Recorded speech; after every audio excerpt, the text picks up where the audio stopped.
एक कहानी, कई मेल आए थे मेरे पास, आप लोगों ने वो इराक दौरे की सारी चीज़ें देखी, उसके ऊपर मैंने बताया भी था। लेकिन बहुत सारे लोग जानना चाहते थे कि जो सद्दाम हुसैन का इराक था, या सद्दाम हुसैन के ज़माने में बगदाद था, या बगदादी के ज़माने में जो बगदाद था, वो बगदाद अब कैसा है, वहाँ के आम लोग कैसे हैं, वहाँ की ज़िंदगी कैसी है, रहन सहन कैसी है, ख़तरा कितना है, लोग क्या करते हैं, क्या सोचते हैं, उनकी लाइफ स्टाइल क्या है, उनकी नाइट लाइफ क्या है। तो मुझे लगा कि चूँकि किस्से कहानियों में बगदाद हम सब बचपन से सुनते आए हैं, चाहे वो अली बाबा 40 चोर हो, या फिर अलाउद्दीन का चिराग हो, तो किस्से कहानियों का शहर है ये बगदाद। और उस बगदाद के बारे में जानना, वहाँ झांकना वाकई बहुत दिलचस्प है। और ऐसी ऐसी चीज़ें हैं वहाँ पे, मैं मतलब आगे आपको कुछ सुनाऊँ, सिर्फ एक किस्सा सुनाता हूँ कि जब हम लोग बगदाद में थे तो बहुत सारे लोगों से मिले। चूँकि एक तो हिंदुस्तानियों से बहुत प्यार करते हैं और वहाँ के लोग बहुत प्यारे हैं, दिल के बहुत अच्छे होते हैं, बहुत ही मतलब मेहमान नवाजी उनकी बहुत अच्छी होती है। तो जब हम लगातार कई शहरों में घूमे, चाहे वो बगदाद हो, या फिर नजफ़ हो, करबला हो, या फिर और बाकी नॉर्थ इराक की तरफ का जो हिस्सा है, एक चीज़ कॉमन थी।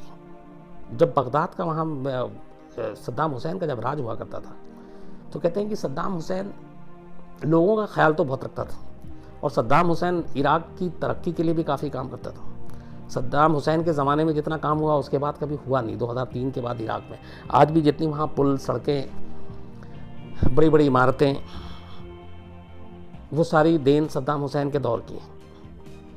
लेकिन एक बहुत बड़ी प्रॉब्लम थी सद्दाम हुसैन के टाइम में। सद्दाम हुसैन की जो बाथिस्ट पार्टी थी, और सद्दाम हुसैन जिस तरीके से इराक पे काबिज थे, लोगों पे बड़ा कम ट्रस्ट था और भरोसा था सद्दाम हुसैन का। और ये मैं सुनी सुनाई बातें नहीं कर रहा हूँ आपको, मतलब मैं करीब करीब नहीं तो 30-40 फैमिली से अलग अलग मिला, अलग अलग शहरों में, अलग अलग लोकेशन पे मिला।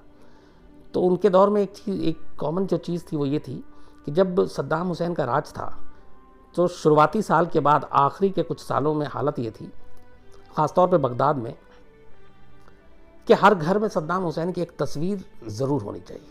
जैसे हम लोग देखते हैं हिंदुस्तान में जो सरकारी दफ्तर है, वहाँ पे प्रेसिडेंट ऑफ इंडिया या प्राइम मिनिस्टर ऑफ इंडिया या फिर महात्मा गांधी की तस्वीरें होती हैं, लेकिन वहाँ पे ये था कि सद्दाम हुसैन की एक तस्वीर होगी। और सद्दाम हुसैन के जासूस इतने थे और मुखबिरी इतनी होती थी कि अगर किसी घर में सद्दाम की तस्वीर ज़रा सी टेढ़ी लगी हुई है, उसका फ्रेम टेढ़ा है, तो ये तक बात सद्दाम के लोगों तक पहुँच जाती थी। और उसके बाद बाकायदा उस घर के लोगों को डराया धमकाया जाता था और कहा जाता था कि इस घर में कुछ भी इधर उधर हो, सद्दाम की न सिर्फ तस्वीर होनी चाहिए बल्कि वो टेढ़ी भी नहीं होनी चाहिए। और ये आलम था। और इससे एक दूसरी चीज़ ये भी पता चलती है कि नेटवर्क कितना सॉलिड था कि हर घर की तस्वीर तक अगर फ्रेम टेढ़ी है तो उसकी खबर भी सद्दाम को मिल जाती थी। तो ये था, और ये मैंने कई लोगों से सुना। तो वो भी दौर था। तो पूरा एक्चुअली बगदाद और ये सारी चीज़ें कि आज मैं कोशिश करूँगा आपको बताने और समझाने की। एक्चुअली ये जो बगदाद की कहानी है पूरी, आपने ये सुना होगा, 3 दुनिया की सबसे जो प्राचीनतम नदियां हैं, जो सबसे पुरानी हैं, या तो मिस्र की नील नदी है, या फिर हड़प्पा की सिंधु, और बगदाद की टिग्रिस नदी। जो टिग्रिस नदी है उसी के किनारे बगदाद बसा हुआ है। और बगदाद का अपना इतिहास बहुत ही ज़्यादा शानदार रहा है। कहते हैं कि 762 में बगदाद की खोज की थी। और तब अब्बासी खिलाफत, उस ज़माने में खिलाफत का दौर था। जैसे आपने अभी बगदादी का सुना होगा कि बगदादी अपने आप को खलीफा घोषित कर दिया था उसने, और वो चाहता था कि पूरी दुनिया में इस्लामिक राज हो और उसका वो खलीफा अपने आप को कहलाए। तो पुराने दौर में ये prime minister, president of India, ये सारी चीज़ें नहीं, या तो फिर शाही चीज़ें होती थी, या फिर खिलाफत हुआ करता था, ख़ासतौर पर मिडिल ईस्ट और ये सारे मुल्कों में। तो 762 में जो इसकी जो खोज की थी वो अब्बासी खिलाफत के दौर में हुई थी, बगदाद की खोज। और उस ज़माने में बगदाद 3 चीज़ों के लिए पूरी दुनिया में जाना जाता था। एक अपने एजुकेशन को लेकर, दूसरा अपने बिजनेस को लेकर, और तीसरा अपनी संस्कृति को लेकर। कहते हैं कि जो बगदाद के एजुकेशन के फील्ड में जो काम किया उससे बहुत सारे दूसरे कंट्री इंस्पायर हुए थे। और दुनिया की जो सबसे पुरानी यूनिवर्सिटी में से एक अल-मुस्तनसरिया, थोड़ा सा नाम टेढ़ा है, अल-मुस्तनसरिया यूनिवर्सिटी एकदम बगदाद के हार्ट में है, बीचों बीच में। और मैं वहाँ करीब 4-5 घंटे रहा। उस दिन कॉलेज खुला हुआ भी था और बहुत सारे स्टूडेंट से मिला, उनसे बातचीत की। हालांकि वहाँ कैमरा निकालना थोड़ा सा मुश्किल हो जाता है।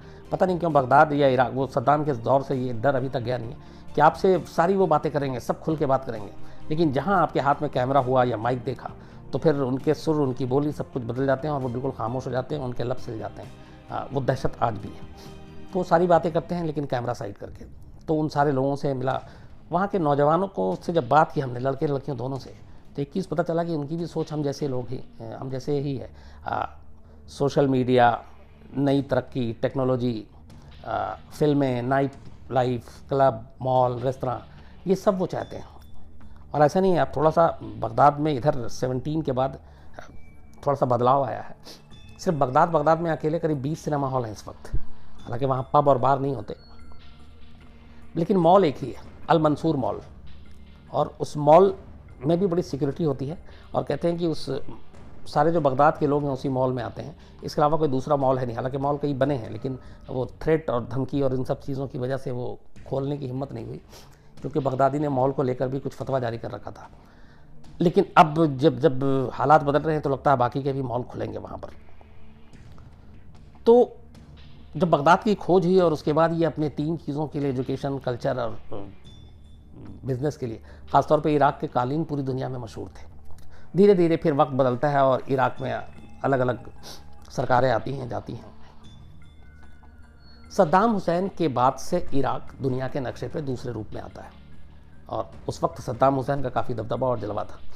कहते ये भी हैं कि सद्दाम हुसैन को सद्दाम हुसैन जिसने बनाया वो कोई और नहीं था, अमेरिका था। सद्दाम हुसैन की बाथिस पार्टी जब सत्ता में आई तो अमेरिका ने सद्दाम की उस वक्त पूरी मदद की और उसके पीछे जो कहते हैं सोच वही तेल, क्योंकि इराक, लीबिया, कुवैत, ये सब तेल के मामले में बहुत अमीर है और उस तेल पे नज़र थी। धीरे धीरे सद्दाम हुसैन के पीठ पे हाथ रखा गया, लेकिन सद्दाम हुसैन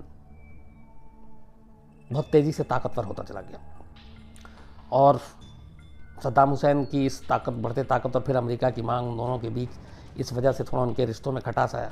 फिर ईरान के साथ जब युद्ध हुआ और केमिकल अटैक हुआ तो अमेरिका पे भी प्रेशर और वो एक बहाना भी मिला।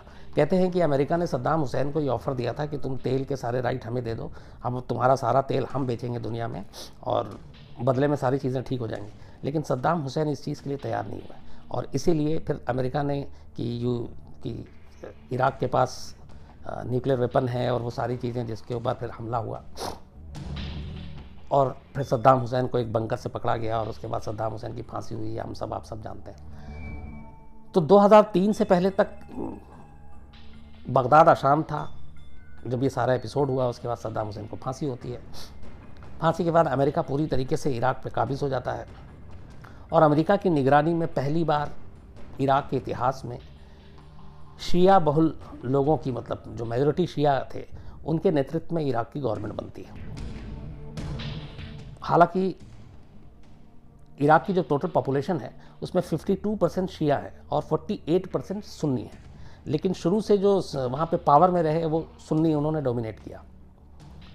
पहली बार जब सद्दाम हुसैन की फांसी के बाद शिया लीडरशिप के अंदर इराक में नई सरकार बनी और उसके बाद अमेरिका वहाँ रहा। फिर 2011 में अमेरिका ने अपनी सेना इराक से वापस बुला ली।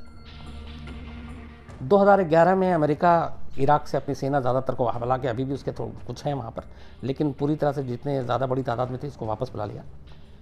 यहीं से अबू बकर अल बगदादी, बगदादी के आप नाम से ही है कि बगदाद जुड़ा हुआ है और वो लोकल है, का जन्म होता है।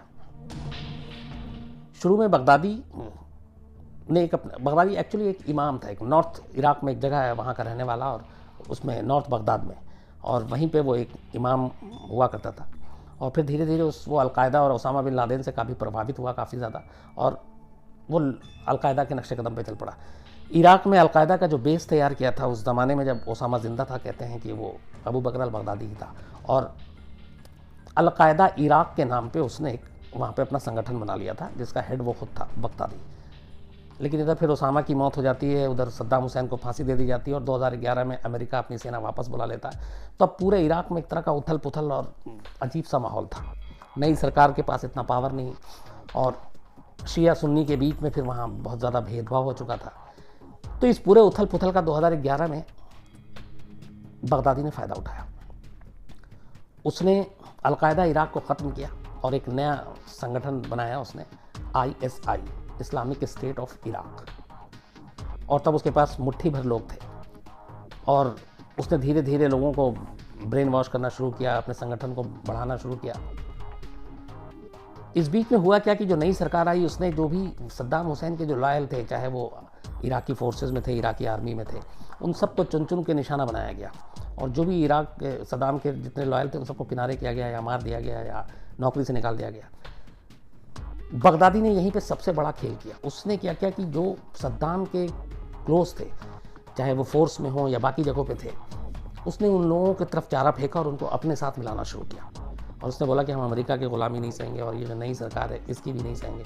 और बगदादी जो है वो सुन्नी, और वहाँ पे इस वक्त शिया की मेजॉरिटी की सरकार, और शिया सुन्नी को लेकर वहाँ बहुत ज़्यादा हमेशा वो रहता है। तो अब सद्दाम हुसैन की जो पूरी आर्मी और उसमें लोग थे उसमें भी मेजॉरिटी सुन्नी की। तो इन सुन्नियों को और फौज के ऐसे ऐसे लोगों को जिनको हटाया जा रहा था, जिनको निशाना बनाया जा रहा था, जिनको मारा जा रहा था, उनकी तरफ हमदर्दी का चारा फेंका बगदादी ने और उनको अपने साथ मिलाना शुरू किया। अब देखते ही देखते करीब 10-15 हज़ार की उसकी एक पूरी टीम तैयार हो गई। अब टीम तैयार हो गई लेकिन उसके पास हथियार नहीं, पैसे नहीं, तो वो क्या करे। तो पहली बार उसने कहा कि हम इराक पे उन जगहों पे कब्जा करेंगे जहाँ पे तेल के सबसे ज़्यादा कुआँ है, और इसीलिए जो मौसूल और बाकी सारा एरिया है, इरबिल और उस तरफ, वहाँ उसने प्लान किया कि निशाना बनाने के। लेकिन हथियार कहाँ से मिले? अब इसके लिए जो असली प्लानिंग हुई वो ये थी कि सद्दाम के जितने कमांडर, सिपाही, इन सबको तो अपने साथ मिला लिया, लेकिन हथियार नहीं थे। इसी ज़माने में अचानक क्या हुआ कि 11-12 के दिन में सीरिया में उथल पुथल शुरू हो गया, और सीरिया ऑलरेडी गृह युद्ध झेल रहा था। और उसकी वजह वो थी कि वहाँ पे अलकायदा और फ्री सीरियन आर्मी जो है वो दो सबसे बड़े गुट थे जो सरकार के ख़िलाफ़ लड़ रहे थे सीरिया के अंदर। और इन लोगों ने वहाँ पे काफ़ी तेज़ी से लड़ाई लड़नी शुरू कर दी थी। फ्री सीरियन आर्मी जो थी, जो वहाँ की रेबल सीरिया की, उसने अचानक जो जून 2013 जब ये आया तो उसने सीरियाई गवर्नमेंट के ख़िलाफ़ बहुत तेज़ी से अपना मोर्चा खोल रखा था और दुनिया से अपील की कि वो मदद करे इस लड़ाई को लड़ने में और हमें आज़ादी दिलाने में। तो फ्री सीरियन आर्मी के जनरल ने ओपनली जब ये अपील की, उसके बाद बहुत सारे लोगों ने इनकी मदद करनी शुरू कर दी। अच्छा, वो जो वहाँ की फिर सरकार थी तो वो अपने आप को फ्री सीरियन आर्मी के नाम से उनका एक दस्ता था पूरा। तो फ्री सीरियन आर्मी को अब इधर अलकायदा और ये तमाम लोग से थ्रेट था कि वो कब्ज़ा ना कर लें, बेस ना कर लें। अच्छा, अमेरिका और बाकी वेस्टर्न कंट्री को ये था कि कहीं सीरिया में अलकायदा और ये तमाम लोग मजबूत ना हो, तो उन्होंने कहा चलो फ्री सीरियन आर्मी की मदद करते हैं। तो कहते हैं कि उस वक्त America, Israel, Jordan, Turkey, Saudi Arab, Qatar, इन सब ने मिलकर फ्री सीरियन आर्मी की मदद करने का फैसला किया ताकि ये बागियों से निपट सकें। और इसके लिए बाकायदा उनको हथियार दी गई, ट्रेनिंग दी गई। इस दौरान में क्या किया कि एक प्लान के तहत बगदादी भी जो है वो सीरिया पहुंच गया और उसने एक फ्री सीरियन आर्मी के साथ अपने आप को जोड़ लिया। अब उसके जोड़ने का फ़ायदा ये हुआ कि उसके साथ के जो लोग थे, जो हथियार अमेरिका, जॉर्डन, टर्की, सऊदी अरब, इन सब से आए, ये इन तक पहुँचे, इनके लोगों को ट्रेनिंग मिल गई। अब देखिए यहाँ पे कि जाने अनजाने में अमेरिका और ऐसे कंट्री ने बगदादी और उसके लोगों को ही ट्रेनिंग दे डाली, क्योंकि उस वक्त तक वो अपने आप को फ्री सीरियन आर्मी का हिस्सा बता रहे थे। ट्रेनिंग देने के बाद और इनके पास जब सारे हथियार आ गए, तब वहीं पे पहली बार बगदादी ने ISI के नाम को बढ़ा दिया। अभी तक था ISI, Islamic state of Iraq, अब उसने इसमें S और जोड़ दिया। अब ISI की जगह IS हो गया, Islamic state of Iraq and Syria. तो अब उसका लक्ष्य दोनों तरफ था, क्योंकि सीरिया में भी कुएं के तेल पे उसकी नज़र थी। तो अब इसके पास फ्री सीरियन आर्मी के नाम पे जो बाकी कंट्री ने ट्रेनिंग दी, हथियारों का ज़ख़ीरा, बगदादी के पास सब कुछ जमा हो चुका था। करीब 15,000 इसके साथ लड़ाके जुड़ चुके थे, जो सद्दाम हुसैन के कमांडर और सिपाही और ये सारे थे।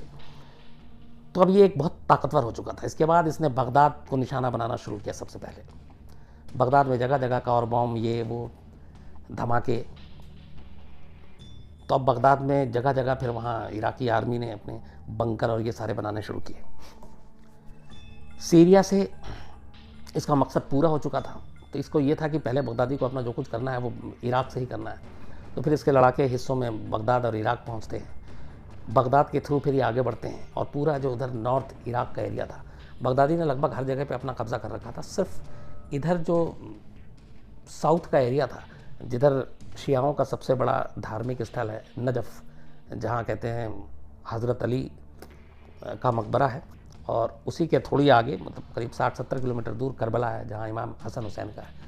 ये जगह बहुत सिक्योर है क्योंकि यहाँ पे बहुत ज़्यादा हाई सिक्योरिटी रहती है, सिर्फ इस वजह से कि ये बहुत ही बड़ा एक मतलब रिलीजियस प्लेस है, तो इसकी वजह से वो एरिया पूरा सेफ हो। तो इन दोनों को छोड़कर लगभग बगदादी ने सारे जगहों पे धीरे धीरे अपना कब्जा करना शुरू कर दिया था। अब जब इसने कब्जा करना शुरू किया तो कई जगहों पे जहाँ पे तेल के कुएं थे वो सारे अंडर में आने शुरू हुए, और कहते हैं कि उस वक्त तक सऊदी अरब, जब बगदादी का ये हो चुका था, इसी दौरान में जब उसने पहला एक जर्नलिस्ट को कैमरे पे कत्ल किया, सर काटा, तो वो तस्वीरें दुनिया भर में देखी गई। बगदादी का वो क्रूर रूप सामने आया कि इस तरीके से भी कोई किसी को मार सकता है, वो दुनिया दहल गई थी। हम सब ने पहली बार देखा था इस तरह से कैमरे पे नारंगी रंग का कपड़ा पहना कर, और कई बार ऐसा हुआ था।